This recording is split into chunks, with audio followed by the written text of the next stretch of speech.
Prior to commencing, kindly ensure that you like, subscribe, and share this video with your friends and family. Could you please inform me of your location when viewing? Thank you. On a brisk Saturday morning, I received the call. My daughter-in-law, Sarah, was preparing her luggage for a family excursion from which I was excluded.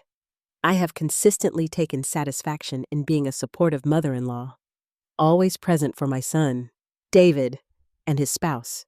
This occasion was distinct. The space they had allocated for me in their lives had diminished to nothing. Sarah contacted me early that day, the phone line vibrating in my ear. "We are departing for the mountains this weekend. We have everything organized," she stated with excessive cheerfulness. She did not inquire whether I wished to attend. She did not suggest that I may be included. This excursion was exclusively for them, and she ensured I was aware of that. I expressed my wish that everyone would enjoy themselves, maintaining a cheerful tone. My voice was adequate, yet an internal turmoil ensued. I spent the remainder of the day feigning indifference. However, each time I observed the vacant guest room, adorned with unutilized bedding and dust-laden picture frames, the pain intensified. The significance extended beyond the journey. It was not merely a matter of my exclusion. It pertained to the acknowledgement that my position in their lives had transformed.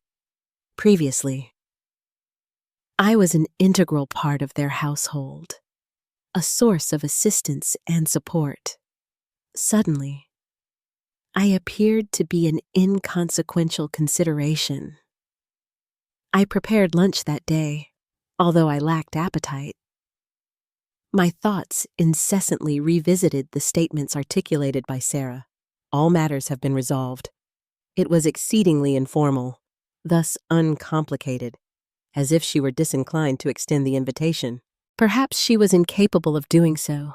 Perhaps she perceived no necessity to do so. That evening, while seated at the kitchen table, I could no longer disregard it. I was not merely excluded from their excursion.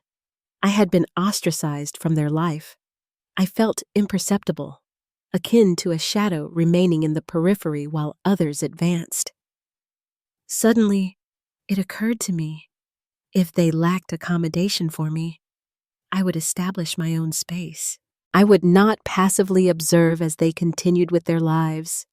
No, I had concluded my role as the overlooked one. I required to assert my position, to demonstrate that I was not merely a figure they could disregard when convenient. However, I did not respond promptly. No, I required time to contemplate and strategize meticulously. I was not inclined to make any impulsive decisions. However, when the subsequent phone call arrived, with Sarah requesting that I attend to the dog during their absence, it required all my restraint to avoid reacting sharply. I replied affirmatively. "Sure. I will supervise the dog." However, I was acutely aware that a transformation had occurred. A profound change occurred within me. The following morning, I adhered to my schedule, endeavoring to be occupied. I tidied, prepared meals, and engaged my attention with minor household activities. However, everything seemed devoid of meaning in their absence. It was not merely the absence of Sarah and David, but the lack of acknowledgement I once received in their life. I was excluded from their plans, even for a family excursion. At approximately noon, I received a message from Sarah. It was an uncomplicated text, one with which I had become exceedingly acquainted. "Could you monitor Coco? She requires nourishment and a stroll. Thank you." I perused the message twice prior to replying succinctly. "Sure, no problem." However, an inward sensation was provoked within me. I consistently attended to Coco, even when my assistance was unnecessary. However, this was the one aspect they appeared to recall about me, my capacity to supervise the dog while they pursued their lives. They failed to consider inquiring whether I wished to accompany them. My entire value in their realm seemed to have diminished to only that of a dog sitter. I approached the dog's bed, caressing Coco's smooth fur while she gazed up at me with her large, brown, trusting eyes. I lamented that she could not articulate her thoughts. She may comprehend my feelings. However, it is possible she would not, as her love for me was unconditional. I experienced envy regarding that. This matter extended beyond the dog and the journey itself. The matter pertained to respect. Their failure to regard me as a member of their family anymore troubled me deeply. As the day progressed, I sensed my anger intensifying, yet I concealed it. I intended to approach this intelligently. As dusk approached and Sarah and David reveled in their mountain retreat, I found myself gazing at my phone. Earlier that morning, I reviewed my financial account, and a realization occurred to me. I was not the woman who devoted her days to awaiting necessity. No more. I accessed my banking application and suspended the credit cards in use, each and every one of them. If they intended to abandon me and render me invisible, they would experience the consequences. Allow them to manage independently without the privilege of utilizing my financial resources. Upon clicking confirm, I had a brief surge of empowerment. Though it lacked grandeur, it seemed meaningful. For the first time in an extended period, I sensed that I was regaining control. I had not yet finished. This was merely the inception. I reclined in my chair, gazing at the phone in my hand. Perhaps they would observe, perhaps they would not. Regardless, I was indifferent. I was more than only the dog sitter. I was not the only individual who had been marginalized. I was an individual deserving of respect, and I intended to ensure they would remember that. The subsequent days unfolded in an eerie, disquieting calm. I continued my pattern, viewing Coco, preparing meals that went unappreciated, and tidying up after myself as per normal. Occasionally, I discovered my thoughts drifting to my past deeds. The decision to freeze the credit cards was deliberate, not impulsive, a decision to affirm my presence. However, I could not dispel the sensation that I had transgressed an imperceptible boundary. Was I exhibiting pettiness? Was I finally taking a necessary step by asserting myself? Subsequently, on the fourth day, the event transpired. My phone vibrated in my pocket, prompting me to look down and observe a notification from Sarah. It was a written communication. What prompted you to freeze the cards? We cannot procure groceries for the trip without their assistance. This is complicating matters for everyone. I gazed at the message momentarily, absorbing the words. I desired to express my frustration, to convey the sensation of being marginalized and abandoned in favor of her idyllic family retreat. However, I did not. I inhaled deeply, placed the phone on the kitchen counter, and stepped outdoors briefly. I required mental clarity. The frigid air struck my face as I embraced myself while traversing the walkway to the garden. My fingers grazed the periphery of the rose bush I had cultivated years prior. It remained, developing gradually yet consistently. I recognized it was akin to my own experience. I had devoted much time awaiting a signal to prioritize my own demands, consistently placing others' requirements before my own. In reality, Sarah was not the sole individual experiencing frustration. I felt anger against myself for permitting this occurrence, towards David for his silence, and primarily towards the overall circumstance. It transcended mere travel. It pertained to years of disregard, years of enduring treatment as an inconsequential entity. Upon my return to the house, Sarah's message remained up on the TV. I gazed at it once more, uncertain of how to react. Ultimately, I responded, "Perhaps it is time for all of you to acquire the ability to operate independently of my assistance." I dispatched the message before I could reconsider. The phone rang promptly. I observed the caller ID displaying David's name. I briefly contemplated disregarding it. However, an internal impetus compelled me to respond. "Mother, what is the reason behind your actions?" David's voice exhibited displeasure. "You are creating a commotion over trivial matters." "It is merely a journey." "Merely a journey?" I stated, my voice quivering slightly. "Are you aware of the extent of my contributions to both of you? How often have I intervened when you required assistance? However, it is never sufficient, is it? You no longer acknowledge my presence." A prolonged silence ensued on the other end. Subsequently, David exhaled audibly. "Mother, we did not intend to evoke these feelings in you. However, one cannot simply halt all activities and presume that we are indebted to you. I require nothing from you, David," I stated, my voice now unwavering. "However, it may be time for you to recognize that I am entitled to something as well. Esteem. Acknowledgement. It is not an unreasonable request."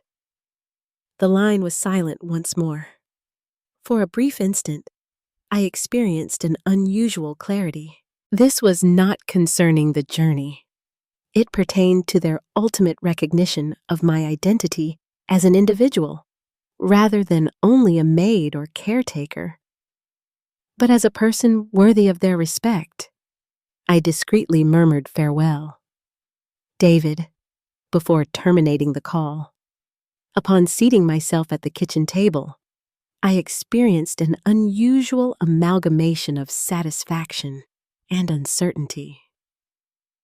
The repercussions of suspending their cards were already beginning to manifest, and I was uncertain of their response. However, I had ceased to await recognition. I had delineated a boundary. It was now time to choose if they would traverse it. The phone calls persisted incessantly. David attempted to contact me several times that evening, but I disregarded each attempt. I had articulated my position, and I would not allow myself to be cornered again. However, the unavoidable transpired. A knock on the door the following afternoon startled me from my contemplation. I did not anticipate anyone's arrival. I approached the door with caution, peered through the peephole, and observed Sarah standing there, arms crossed, her expression reflecting both annoyance and concern. I inhaled deeply prior to opening the door. "I require a conversation with you," she stated, her tone more frigid than I had ever encountered. She disregarded the need for an invitation, forcefully entering the living room ahead of me. "What is the rationale behind freezing the credit cards?" I shut the door behind her and entered the living room, where she stood with her hands on her hips and her eyes focused. I sensed the tension between us as a palpable force. "Sarah, I do not require this from you at this moment," I stated, attempting to maintain a composed tone. She derided, the tone incisive and disdainful. "No, I believe you misunderstand. Mother, your actions are causing discomfort among others. David is experiencing distress. We lack the means to finance any purchases. And you are behaving as though you are a martyr." I reacted with indignation to her remarks. "Do you believe this pertains to financial matters?"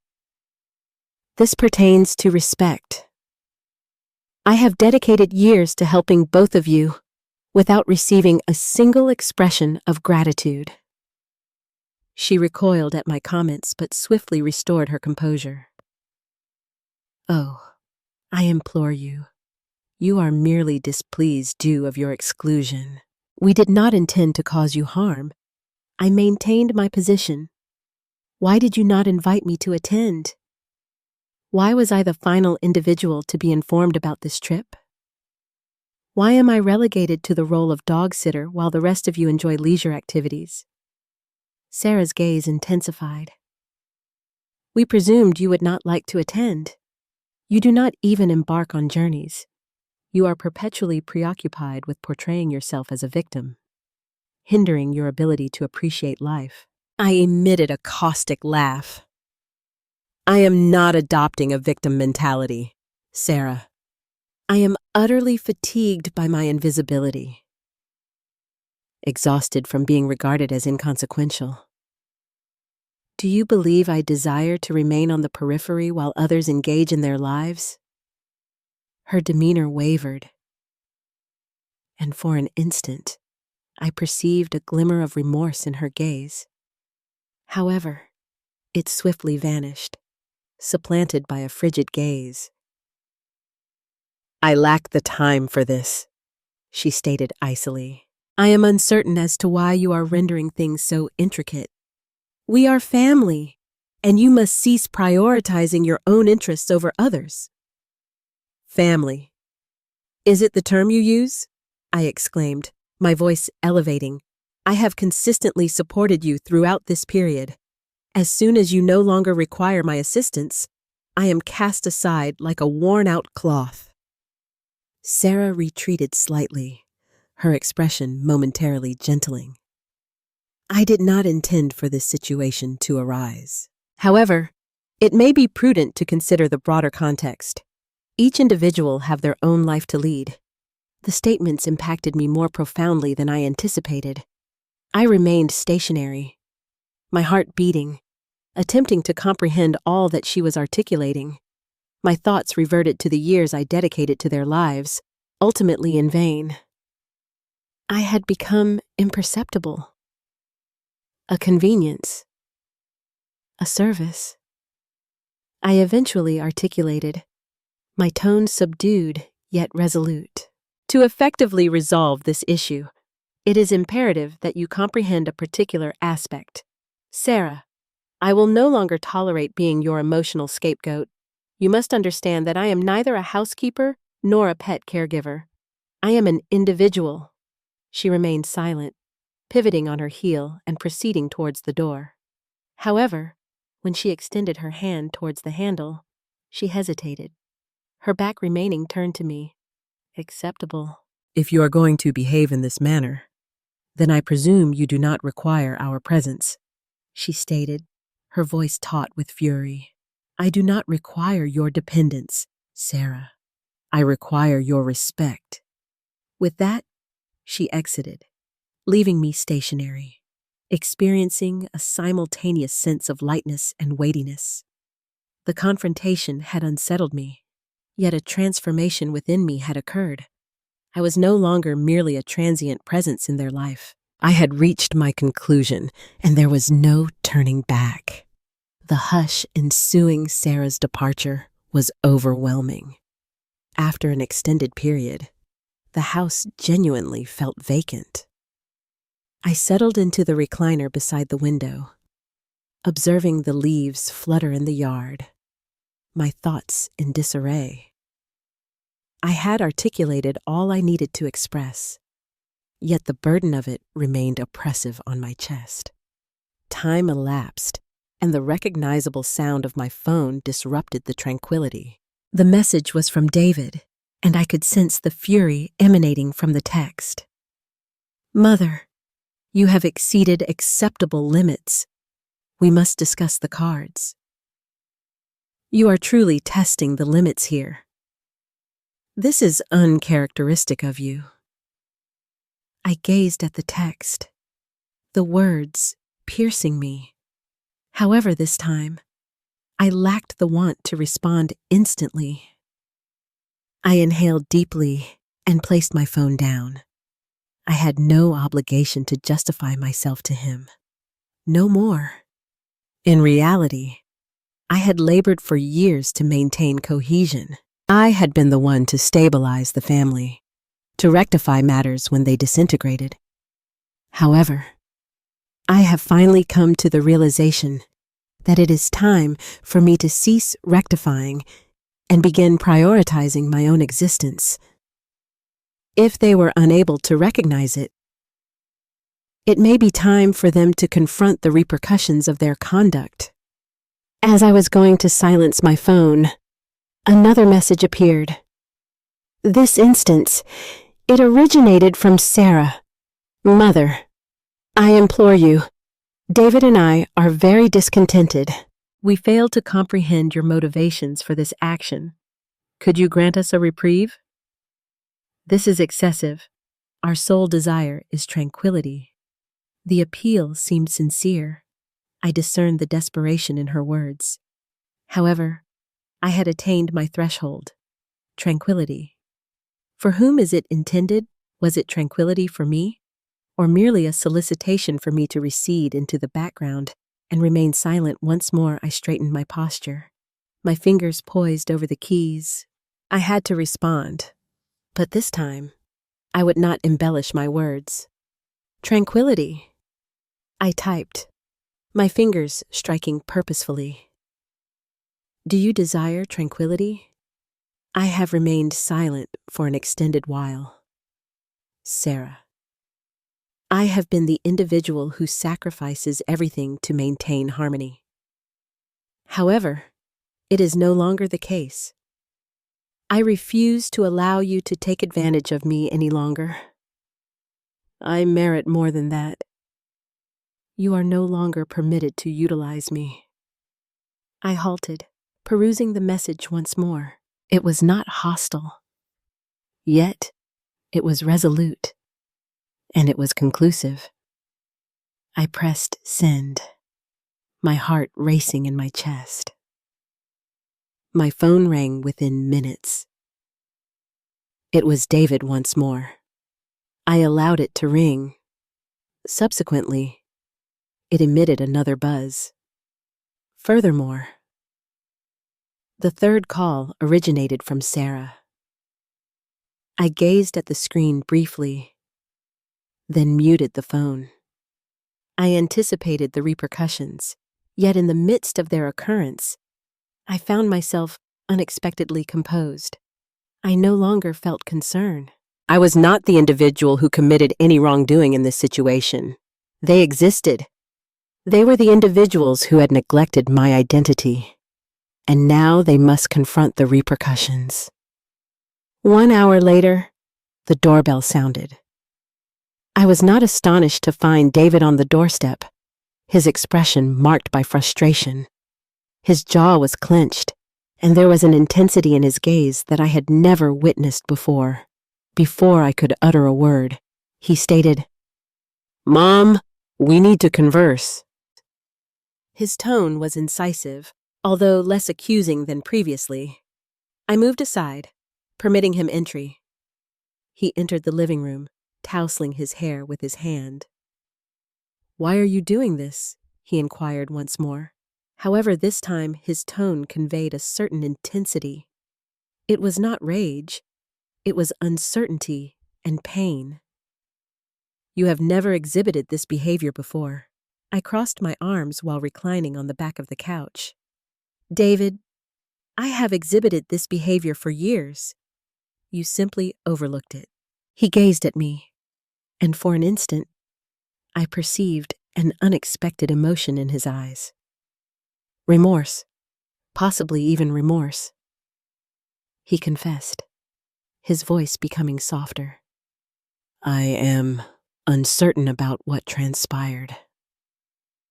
We had been thoroughly engrossed in all matters. "I never considered your feelings. I have contemplated my feelings for an extended period." I responded, my voice unwavering. "I have devoted my entire life to prioritizing others. However, it is no longer the case." He gazed downward, his shoulders drooping little. What are the next steps? Have you completely severed ties with us? I am not finished with you. David, I stated, my tone now soft. However, I am finished with remaining inconspicuous. I am the one being marginalized. A relationship with me requires more than a mere apology. I require respect. I require a sense of significance. He did not answer promptly. Instead, he gazed at the floor, the gravity of my words permeating his consciousness. Subsequently, following an extended wait, he ultimately raised his gaze. He stated softly that he was uncertain about the possibility of effecting change overnight. However, I am prepared to make an attempt. After an extended period, I experienced a flicker of optimism. It would not be simple, nor would it occur instantaneously. Nonetheless, it represented a commencement. The days following David's arrival elapsed gradually, each characterized by a nuanced change in the atmosphere. There were no further phone calls from Sarah, nor any additional messages from David. It seems they were anticipating my next action, urging me to return to their sphere of existence. However, I had no intention of doing that. I refused to allow myself to be ensnared in a cycle of quiet and subservience.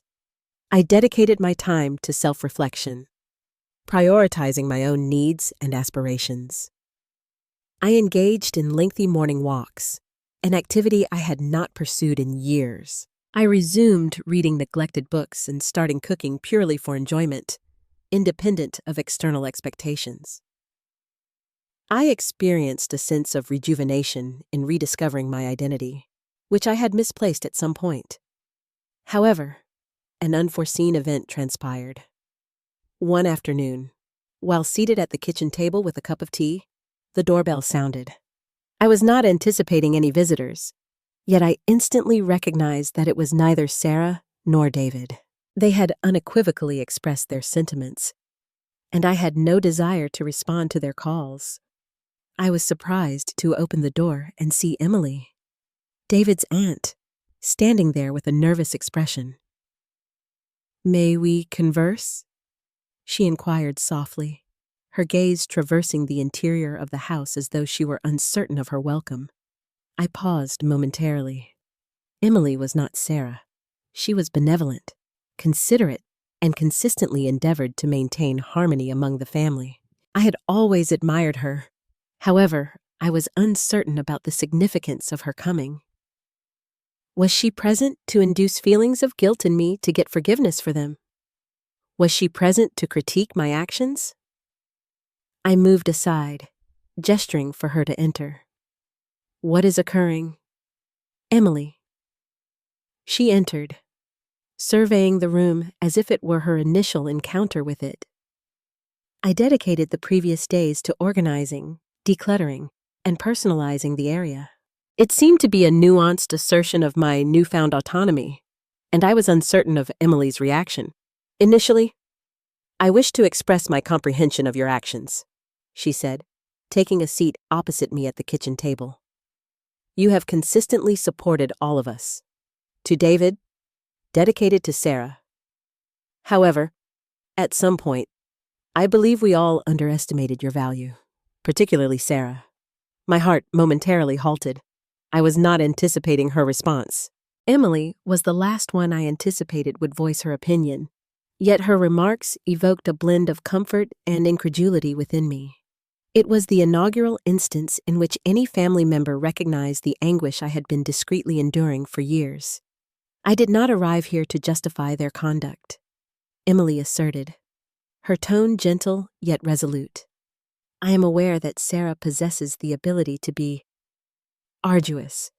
However, I wish to convey that the incident was not attributable to you. She is so preoccupied with her own life and job that she has lost perspective on what truly matters." I acquiesced, my fingers grasping the heated mug of tea before me. "I understand she has been engrossed in her own realm. However, it encompasses more than that. Emily, they have treated me as though I am invisible, only acknowledging my presence when they require assistance. Emily exhaled audibly, her expression becoming gentler. I comprehend. I apologize for your experiences. You ought not to experience such feelings. However, you are not solitary. You are not imperceptible. The words lingered in the atmosphere, and I allowed them to permeate my thoughts. I had long felt imperceptible to my own family. I expended all my efforts and gained no recompense. However, Emily, an individual external to the immediate family, was providing a form of affirmation I had yearned for. It was unforeseen, yet it was precisely what I required, Emily remarked, her tone laced with empathy, that she was not suggesting an immediate transformation would occur. However, I believe you have initiated the initial stage. You have demonstrated that you will no longer tolerate such treatment. I breathed gradually, experiencing a wave of tranquility envelop me. After an extended period, I experienced a sense of being comprehended. I am uncertain about my next steps, I said, my voice almost audible. You advance, Emily stated, her gaze locking with mine, exuding a subtle fortitude. You now live your life for yourself. The remaining individuals will ascertain a solution. However, one cannot continue to exist solely for the benefit of others. You merit more than that. Her comments detonated against a wound I had not recognized as still tender. For an extended period, I prioritized the needs of others before my own. However, Emily was correct. I needed to cease seeking approval from a family that failed to recognize my value. Thank you, Emily, I expressed, my voice laden with passion. I required that affirmation. She smiled softly, resting her hand on mine. It is my pleasure. If you require someone to converse with, you know where to locate me. As she departed, I remained by the entrance, observing her traverse the road. A sensation of lightness enveloped me, like though a burden had been removed from my shoulders. For the first time, I envisioned a future for myself that transcended the role I had consistently occupied in their lives. Perhaps it was time to embrace that future, regardless of its uncertainty. A few days had elapsed since Emily's visit, and an internal transformation had occurred within me. Her comments, however uncomplicated, began to resonate profoundly within me. I was neither invisible nor merely a caretaker, a mere shadow within my own family. I was an individual with aspirations, requirements, and an independent existence. For an extended period, I prioritized my family above all else, relegating myself to the background and consistently placing others' needs before my own. However, for the first time, I was making a choice for myself. While seated at the kitchen table one evening, sipping my tea, I was compelled to contemplate the peculiar sequence of events. The encounter with Sarah, David's gentle apology, subsequently, Emily's assistance. However, after seeing a little glimmer of hope, the persistent skepticism that had plagued me for years resurfaced. Did I err as I started to doubt my decisions? My phone vibrated. A novel communication. I glanced down to ascertain that it was from David. I paused momentarily, uncertain if I was prepared to confront another episode of familial guilt, but curiosity got the best of me, and I opened it. Mother, I have been contemplating your remarks extensively. I apologize for my treatment of you. We've all been selfish. Sarah's been caught up in her own world, but that's no justification for leaving you behind. I realize this is hard, but I want to make things right. May we converse? Please. I stared at the television, my heart thumping in my chest. It wasn't the apology I'd hoped for. It wasn't even close to what I needed to hear. But that was something. A break in the wall they had created around me. And yet, I felt no rush to forgive. I took a big breath and replied back carefully. David, I'm delighted you're thinking about this, but I can't just forget everything that's happened. You and Sarah need to recognize that I've spent years being your emotional support, your assistance. But it's never been enough. I'm not your housekeeper, and I'm not your backup plan anymore.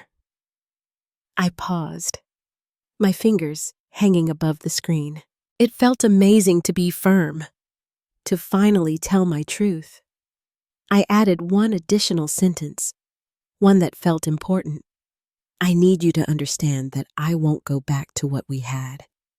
Not unless things change.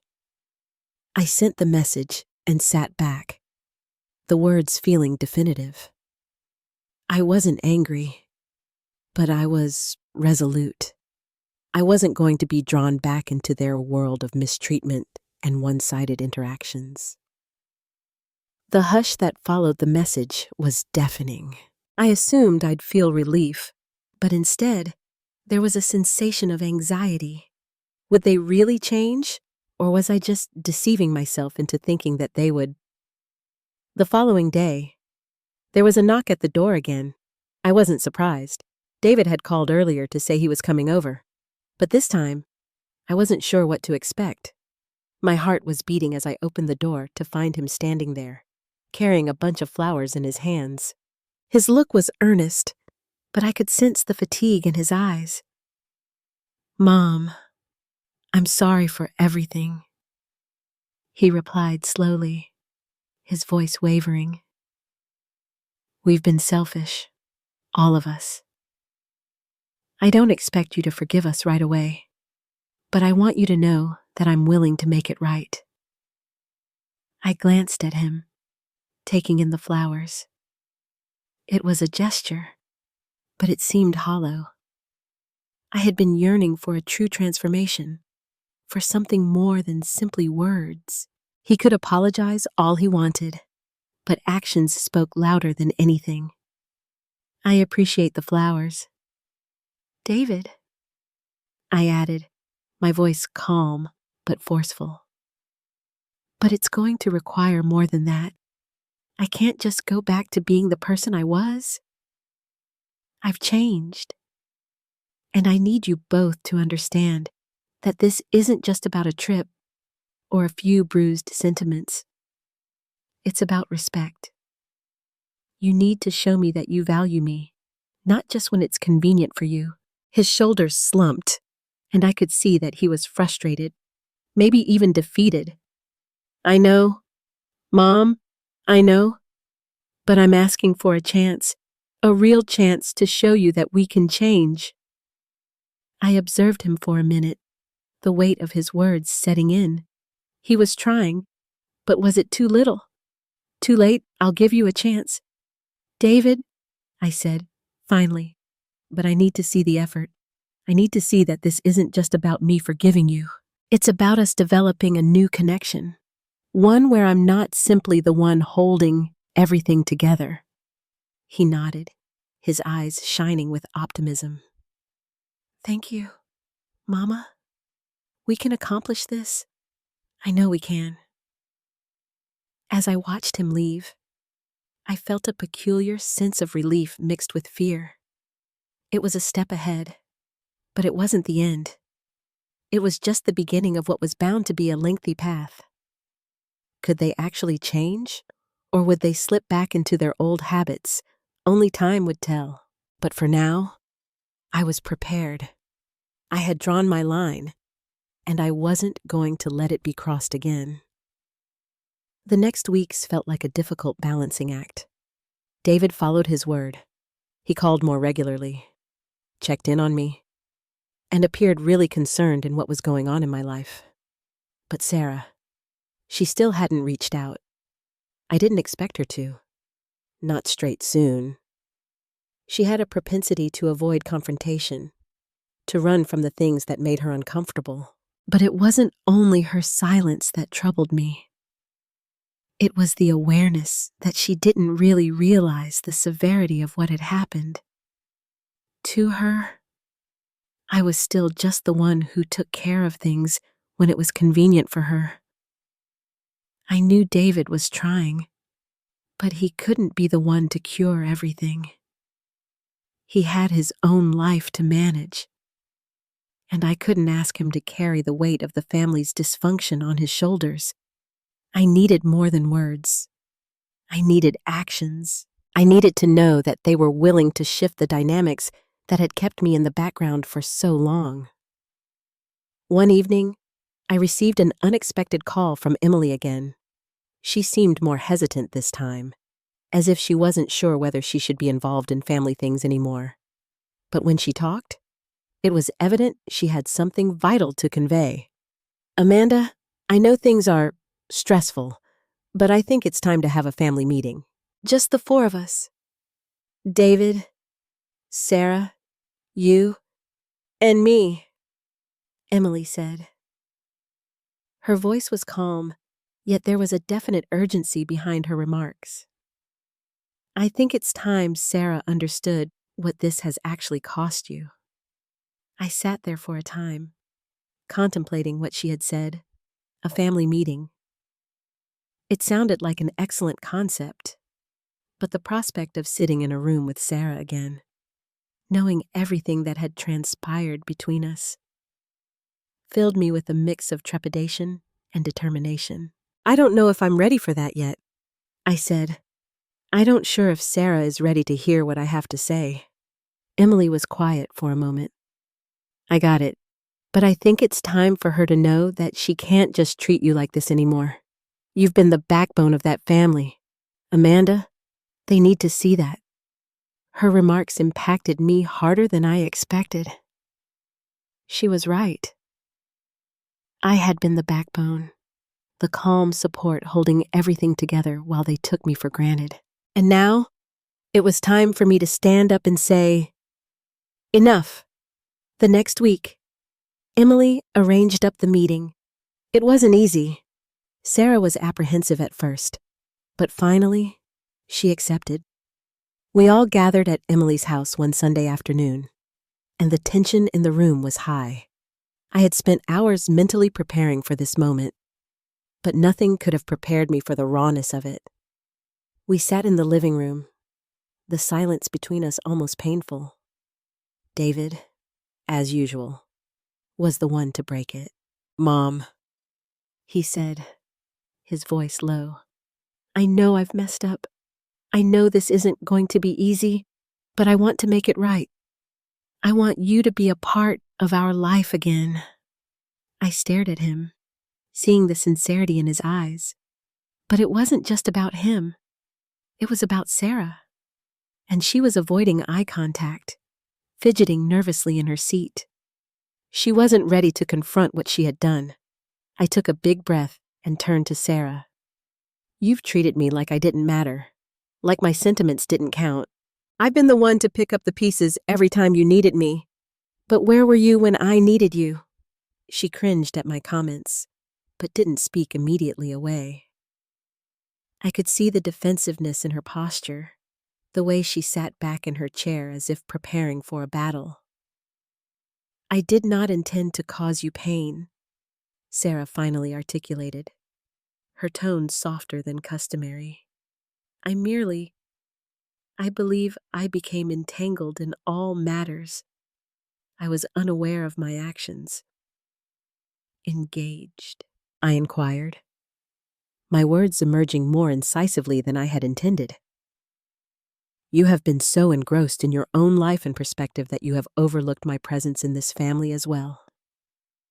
I have supported both of you for years, However, you have never accommodated me. I am thoroughly dissatisfied." The room was silent for an extended period thereafter. Emily spoke next, her tone composed yet assertive. "Sarah, I recognize that you did not intend to harm Amanda, but it is imperative that you comprehend the repercussions this has had on her. One cannot simply pretend that all is okay when it is not. She warrants superior treatment than this." Sarah gazed at her hands, her countenance suffused with remorse. I was unaware it was so severe." "That is the issue," I stated, my tone unwavering.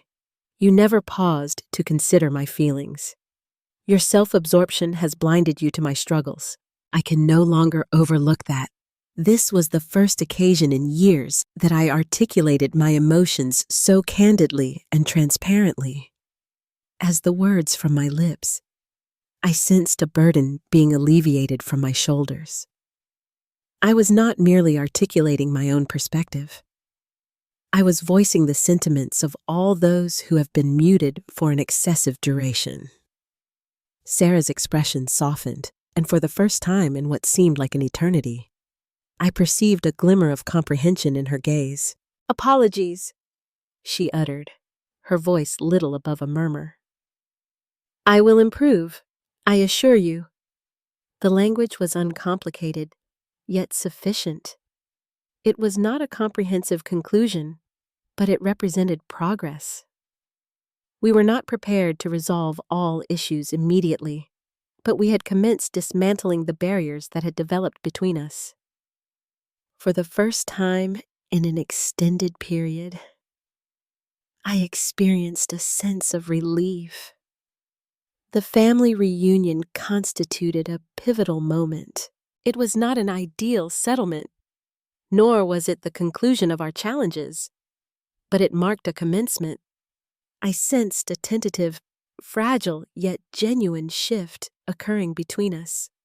For the first time in an extended period, there was optimism that circumstances could change. In the ensuing weeks, the relationship among Sarah, David, and myself gradually evolved. Sarah exerted further effort. She initiated contact, inquired about my well-being, and extended an invitation for supper one evening. It was not a monumental act, yet it represented an initiation. David seems more engaged and cognizant of my presence in their life. He began allocating time exclusively for the two of us, serving as a reminder that we remained family, albeit in a limited interpretation of the term. The most significant transformation occurred within myself, rather than in them. I recognized that for years, I had been anticipating their acknowledgement of my value. I became so preoccupied with resolving their issues that I neglected my own. However, I was now recovering my existence. I was acquiring the ability to decline when necessary, prioritizing my own needs over the incessant requests of others. Although it was not consistently facile, it was important. Subsequently, one evening, an unforeseen event transpired. I had a communication from Sarah. It was neither an apology nor a plea for forgiveness. It was an invitation. "Mother," the message stated, "I have been contemplating, despite our difficulties. I would like you to accompany us to the lake house this weekend. I desire for us to commence anew. Only the family, no anticipations. Only us." I gazed at the screen for an extended while, experiencing a blend of feelings. I did not anticipate this. However, it represented a sincere effort at reconciliation. Sarah had taken the initial significant step in reconciling the relationship, and it was my decision whether to accept it. I inhaled deeply, my fingers poised over the keyboard. I typed, "I will come. However, let us focus on the collective. Let us commence anew." Cease neglecting the matters of significance. I pressed send and awaited a response. The reply arrived very instantaneously. I am pleased, Mother. This holds significant importance. We are capable of accomplishing this. In unison, that weekend, I drove to the lake house, a location that formerly epitomized familial unity before disintegration occurred. I sensed the burden of the past upon me, yet simultaneously experienced an unusual tranquility. This would not be a rapid solution.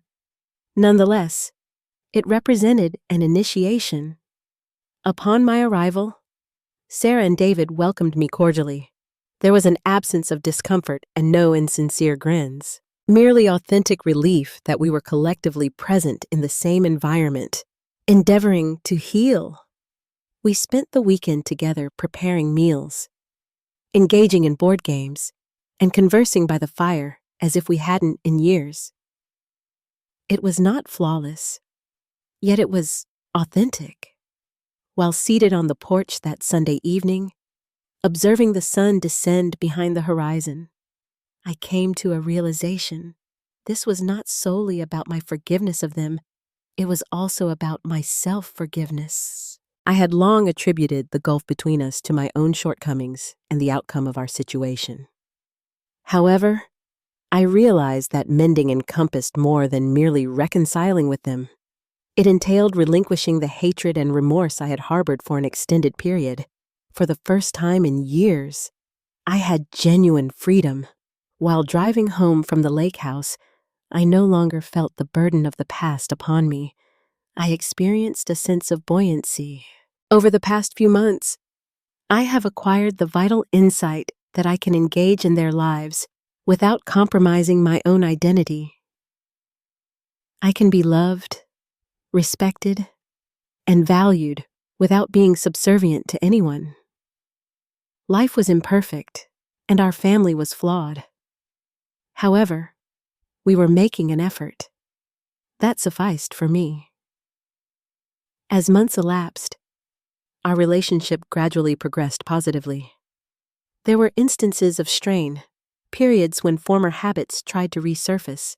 However, we confronted such obstacles collectively each time. Ultimately, I understood that this was what held genuine significance. I dedicated more time to personal pursuits, revisiting former interests, embarking on long-desired travels, and mastering the art of establishing boundaries without guilt. I devoted numerous years to prioritizing the happiness of others, therefore neglecting my own well-being. However, it is no longer the case. I recognized that my happiness was equally significant as that of others. Regarding Sarah and David, we established a new cadence. We had fluctuations, although we were constructing a more robust foundation rooted in mutual respect, comprehension, and affection. It was not flawless, yet it was authentic. I had ultimately discovered my position, not as a caretaker, nor as a someone perpetually disregarded, but as one deserving of love, respect, and happiness. I recognized that this was the key consideration.